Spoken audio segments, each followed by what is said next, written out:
Padamihin lang natin yung views.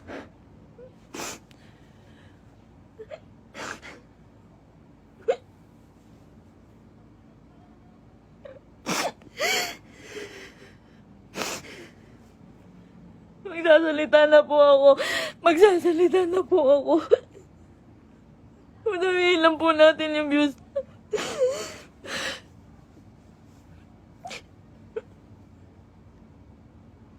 Magsasalita na po ako.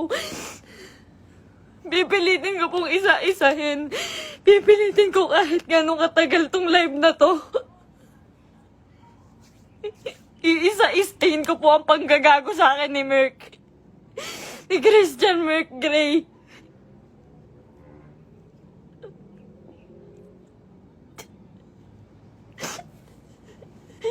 Ginago po ako ng taong yon. Ginamit po ako ni Christian Merc Gray.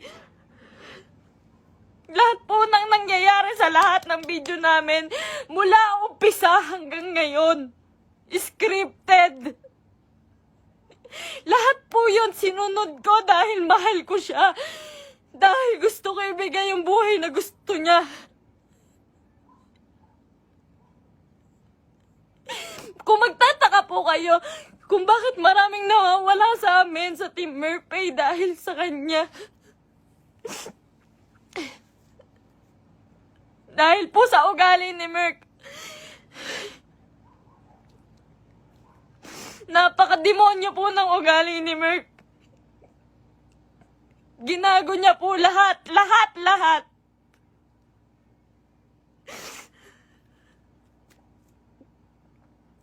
Ito po. Ito na. Umpisa ko na po. Alam niyo po, nag-umpisa kami sa... Nung galing po siya sa Brusco. Galing po si Merc sa Brusco. Hindi po ako yung dahilan ba't siya nawala doon. Ayaw niya pong mabawasan yung perang kikitain niya dahil po alam niyang malaki. Siya po ang pinakamalaking may kita sa Brusco. Siya po ang may pinakamalaking kita. Yung ibabawas na 5% doon, sa pera ni Merc siguro mababawas doon 16,000.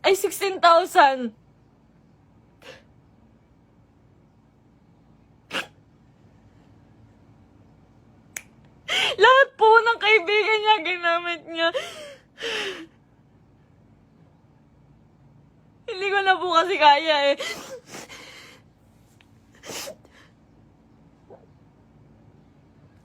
Sobra po yung ginawa ni Merc. Sobra. Hindi ko na po kaya. Pasensya na po kayo.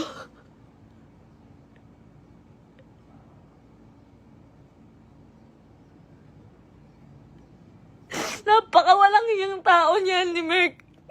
Lahat po ginago niya, pamilya ko. Lahat po ng tao sa paligid niya, ginamit niya po. Scripted po lahat ng nangyayari. Sinusunod ko po siya. Kung makikita niyo po, lahat po ng video namin, puro bastos dahil po yun sa kanya. Ayoko po nun, walang may gusto nun. Kayo na pong bahala kung maniniwala kayo ngayon. Wala pong may gusto nun. Lahat po binigay ko sa taong yun.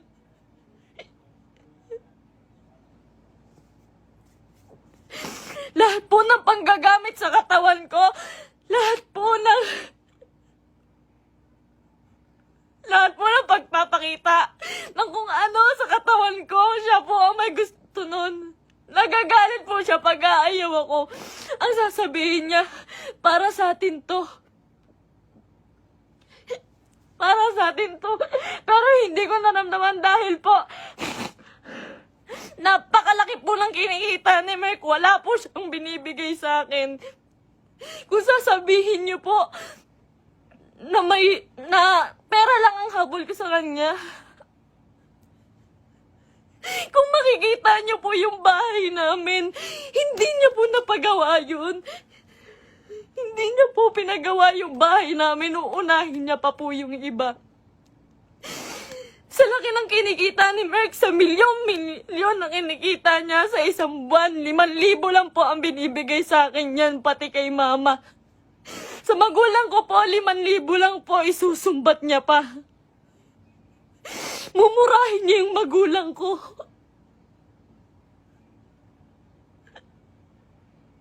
Sasabihin niya, manang-mana ka sa magulang mo. Ang bobobo niyo. Lahat kayo plastic. Ginaganon niya po yung magulang ko, hindi ko na po kaya. Ngayon po, nawawala po si Merk ngayon. Nawawala po si Merk ngayon. Lahat po ng nangyari, scripted po. Scripted. Tinatago po ako ni Merk. Tinatago niya po ako. Tinatago niya po ako. Hindi niya po ako pinapalabas. Ayoko na po. Ayoko na talaga. Ayoko na po talaga. Ayoko na po. Ang ginagawa niya lang po.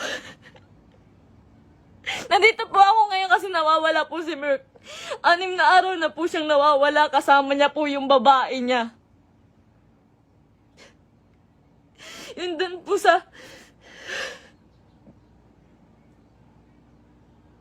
Si Pam doon sa video na bago makaganda.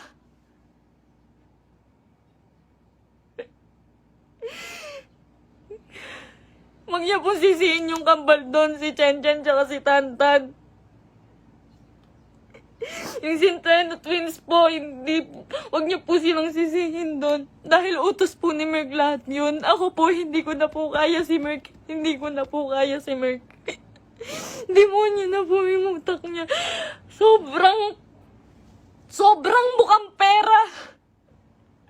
Sobrang bukang pera ni Merk. Lahat ng tao ginagago niya.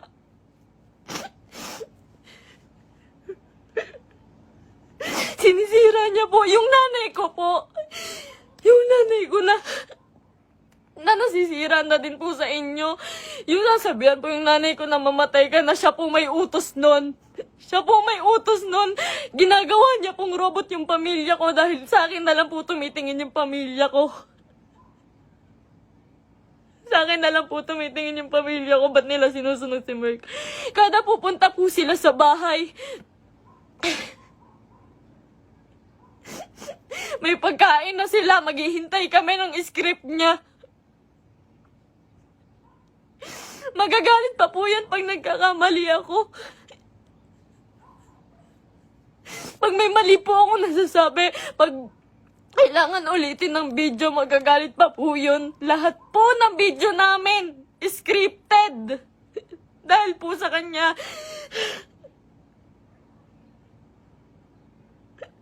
Sobrang abusado. May babae po si Merk ngayon. Yung babae niya, yung Pam po. Grabe, Merk. Pinatulan niya pa. May anak na po yun. May anak na. Sabi niya. Sabi ko nun, Mahal, baka naman papatulan mo yan. Baka naman totoohanin mo. Ang sabi niya nun, hindi. Kamukha yan ng ex ko. Hindi ako papatol dyan. Ginagago niya yung babae sa akin. Sinisira niya. Sabi niya, tanginang mukha yan. Papatulan ko ba yan? May anak na. Ginaganon niya yung babae. Ngayon, nandun siya. Sa Quezon po si Merk. May katibayan po ko. Lahat po. Lahat. Kahit sa chat, kahit yung babae. Nahuli ko po kasi dahil po dun sa post ng babae. Nag-post po yung babae. Nakasama po yung sasakyan namin. Tapos yung cellphone ko po, nagla-login po yun sa Quezon.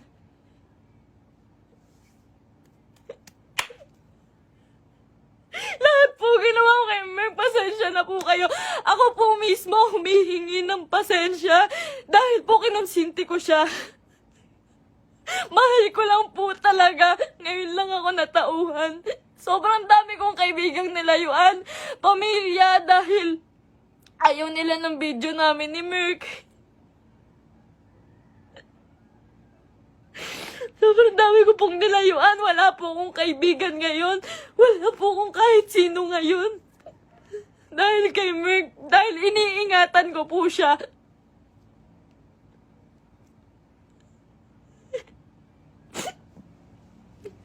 Kaya totoo po yung sinasabi niya, scripted lahat sa amin. Scripted lahat ng buhay na binigay sa akin ni Merk. Lahat po ng pera niya sa kanya lang po. Sa laki po ng pera niya, nagkakautang pa po siya. Sobrang samang tao. Ultimo shampoo namin, sabon namin, ako pa bumibili. Grabe po, pambabastos sa akin ni Merk. Hindi niya po ako nirespeto.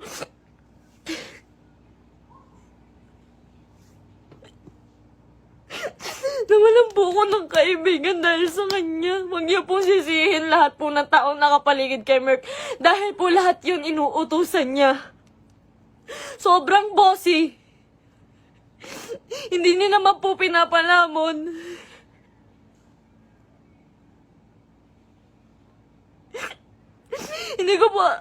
Hindi ko po expect na darating po talaga to. So, ilang beses na rin po ako niloko ni Merk about sa babae. Nung una, pumatol siya sa kaibigan ko. Pangalawa, pumatol siya sa pan. Pasensya na po kayo. Kasi alam ko po, scripted po yun eh. Pasensya na po kayo. Ako na po humihingi ng pasensya sa inyo. Ginawa ko lang po yun kasi sobra po akong nagmahal. Bago po namin makuha si Asurada, ang inuulam po namin araw-araw, itlog at tuyo araw-araw para makuha niya lang yung sasakyan niya. Lahat po ng meron siya ngayon, sa kanya po nakapangalan. Pati yung bangko po, sa kanya po.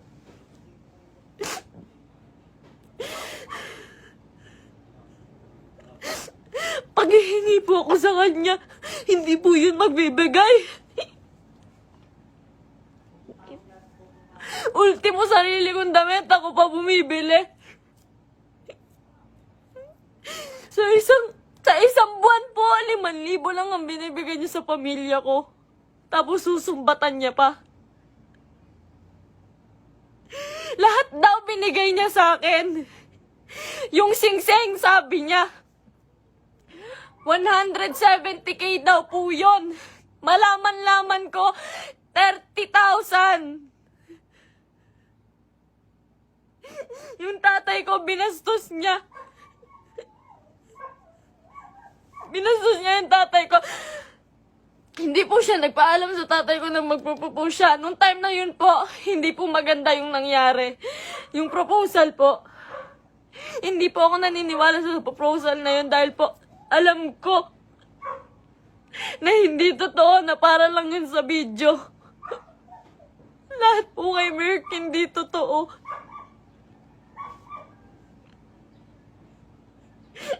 Yung buhay niya, yung pagkatao niya, yung buhay na binigay niya sa akin, hindi po yun totoo. Lahat po ng kaibigan niya na malalapit sa kanya, ginago niya po lahat yun.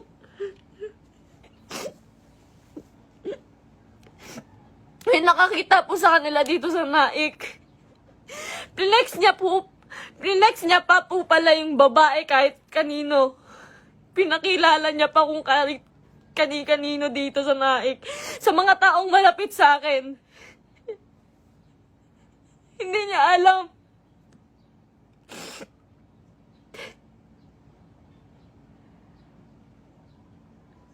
Grabe po yung ginawa sa akin. May 3 years. 3 years po akong nagtiyaga. Isang buwan po akong nakakulong. Isang buwan po akong nakakulong sa kwarto. Kinukulong niya po ako kasi bawal daw po ako makita ng kahit sino. kapitbahay. Nandito lang po ako pag uuwi po ako sa Antipolo. Madaling araw niya po ako iuuwi doon. Para walang makakita sa akin.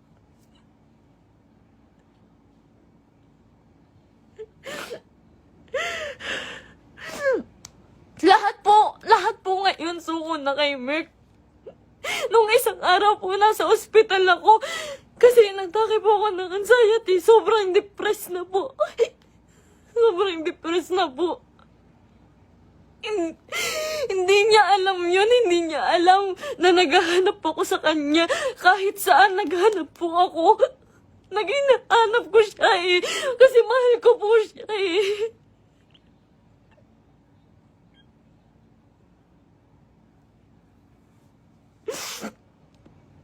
Ilang araw po wala akong tulog, wala akong kain, kakahanap sa taong yun. Tapos malaman-laman ko na kasama niya yung babae. Huwag niyo pong sisisihin yung mga tao sa paligid niya dahil siya po ang naggawa nitong gulong to. Huwag niyo sisisihin si Kuya Mark, yung Centennial Twins. Kahit sino. Siya po ang gumawa nito. Sobrang boss po ni Merk. Sobrang pa-boss po. Sa lahat po ng video, kung makikita niyo po, lantad na lantad yung suso ko para lang mapanood ng mga tao.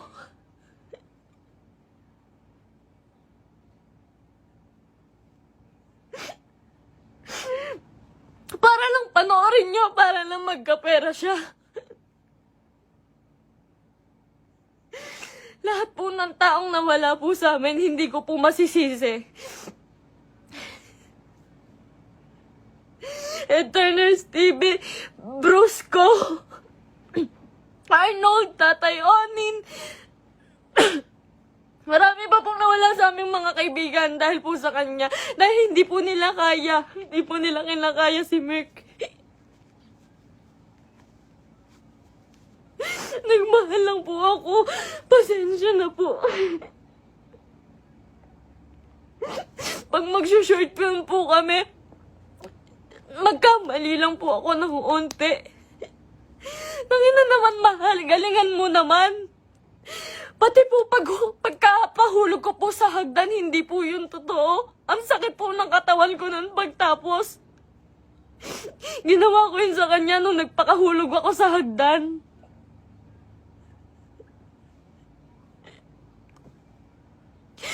May mga pasa po ko lagi pag may nangyayaring hindi magandang prank. Lagi po ako nagkakasugat, nagkakapasa dahil po sa ginagawa namin. Hindi po ako nanghingi ng kahit piso kay Merk. Hindi po ako nanghingi ng kahit piso kay Merk. Hindi po.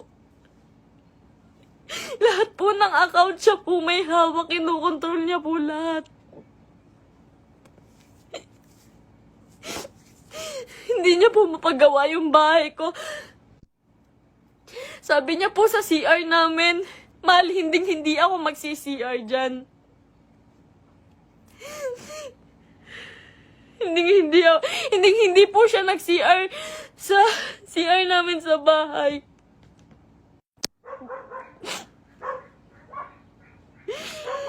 Pero hindi niya po yun mapagawa. Tinitiis niya po yun. Kayo na pong bahala kahit hindi na po kayo maniwala. Hindi ko po kayo masisisi. Kasi lahat ng ginawa ni Merk, hindi totoo yun. Wala nang totoo kay Merk. Mahal na mahal ko yun. Ang dami kong ginawa para sa kanya. Alam po yan ang mga totoong kaibigan namin. Alam po nila kung gaano ako nagsasakripisyo araw-araw. Napakarami niya pong pera, pero ang dami niya rin pong utang. Hindi ko na po alam kung saan niya pinupunta yung mga pera. Kung makikita niyo naman po kasi sa mga video namin, wala po talaga akong hawak na May mga pangalan na damit, may pangalan na sapatos. Lahat po yun ako lang po. Uutang pa po ako sa ibang tao, magkapera lang. Lagi po akong umuutang sa ibang tao, magkapera lang.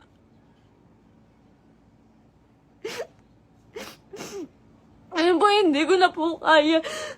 Hindi ko na rin po talaga kinaya. Wala pa po akong tulog kain. Na-hospital pa po ako. Hindi po ako nagmamakaawa sa inyo. Wag po kayong maaawa sa akin. Gusto ko lang naman po sabihin sa inyo yung totoo. Kasi ayoko na pong may mga taong masaktan. Ayoko na pong... Hindi ko po kasi talaga kaya yung mga bash. Hindi ko po yun kaya. Nag-aaral po ako noon. Pinatigil niya po ako sa pag-aaral para lang po sa video. Yung pangarap niya po yung sinunod namin eh. Yung pangarap niya, tinabi ko na po yung pangarap ko. Grabe yung sakripisyo ng pamilya ko. Grabe. Sasabihin niya, yung nanay mo, plastic. Yung nanay mo, sa Cebu po. Sa Cebu, hindi siya nahiya. Hindi po siya nagbigay ng kahit ano, na kahit piso lang doon sa tiniran namin. Iniwan niya po ako doon para lang po sa babae. Sabi niya po may sponsor. Iniwan niya po ako sa Cebu. Magkasama po kami doon isang araw po. Ang usapan po, 1 linggo po kami doon. Kasi po pupunta na po kaming Canada. Mas malaki po kasi yung kita sa Canada. Kaya po kami pupunta ng Canada, pero hindi ko na po kaya.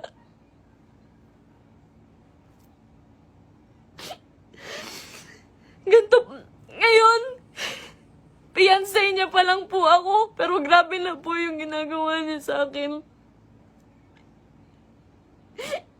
Sobrang mukhang pera ni Merk.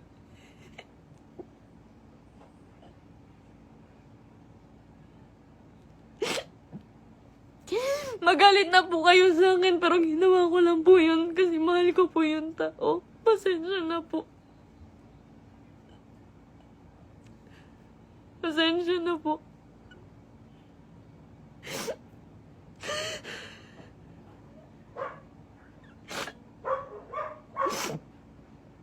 Ngayon po, wala pa rin po si Merk.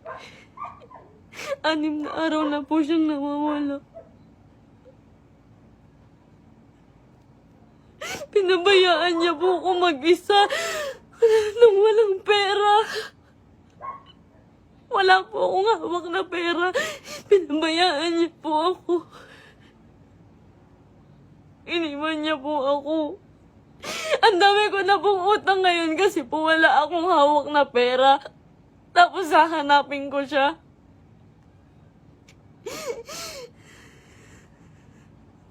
Masakit po kasi lalo eh. Fiancé na po kasi ako eh.